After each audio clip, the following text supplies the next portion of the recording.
খাগড়াছড়িতে বই জয়ন্তী বৌদ্ধ বিহার শতাধিক ভিক্ষুকে পিণ্ডদান ও মত বিনিময় সভা অনুষ্ঠিত হয়েছে। রবিবার দুপুরে খাগড়াছড়ি সদর মধুপুরস্থ বই জয়ন্তী বৌদ্ধ বিহারে খাগড়াছড়ি জেলা বিএনপির সভাপতি ও সাবেক সংসদ সদস্য ওয়াদুদ ভূঁইয়ার নিজ উদ্যোগে এ পিণ্ডদান ও মত বিনিময় সভা অনুষ্ঠিত হয়। এ উপলক্ষে মত বিনিময় সভায় প্রধান অতিথির বক্তব্য খাগড়াছড়ি জেলা বিএনপির সভাপতি ও সাবেক সংসদ সদস্য ওয়াদুদ ভূঁইয়া বলেন, জন্মের উপর কোনো মানুষের হাত নেই। আমরা কেউ পাহাড়ি, কেউ বাঙালি হিসেবে জন্মগ্রহণ করেছি।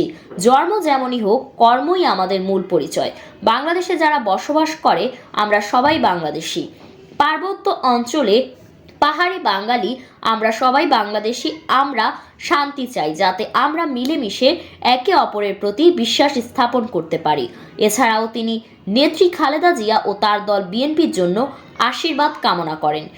আমাদেরকে যদি ঈশ্বর ক্ষমতায় নেয়, তাহলে আমরা ওয়াদা করছি আপনাদের এখানে খুব বড় মাপের একটা কমিউনিটি সেন্টার নির্মাণ করে দেব। আপনারা আরেকটা দাবি করেছেন, আপনাদের রাস্তাটাও খারাপ দেখলাম, রাস্তার উপরে পিলার। আমি আজকে রাস্তাটা ভালো দেখিনি। এই রাস্তাটা আমরা নির্বাচনের আগেই ভালো করে দেওয়ার চেষ্টা করব।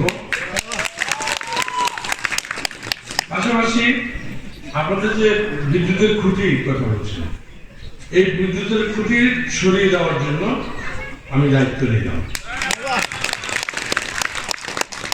এখন এখানে একটা কাজ আপনাদের করতে হবে, বিদ্যুতের খুঁটিগুলো সরানোর জন্য বিকল্প জায়গা দরকার।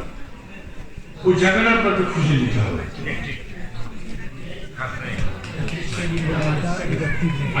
এ সময় শ্রীমৎ তেজ বংশ মহাস্তবীর শ্রীমৎ বিমালনন্দ মহাস্তবীর শ্রীমৎ আর্যবৌদ্ধ মহাস্তবীর শ্রীমৎ ক্ষেমাসারা মহাস্তবীর অগ্রজাতি মহাস্তবীর জেলা বিএনপির সাধারণ সম্পাদক এম.এন. আফসার মোশাররফ হোসেন, অনিমেষ চাকমা রিঙ্কু, সাংগঠনিক সম্পাদক আব্দুর রব রাজা সহ শতাধিক বৌদ্ধ ভিক্ষু ও পাহাড়ি সম্প্রদায়ের বিভিন্ন গণ্যমান্য ব্যক্তিবর্গ এবং বিএনপির অন্যান্য নেতৃবৃন্দরা উপস্থিত ছিলেন।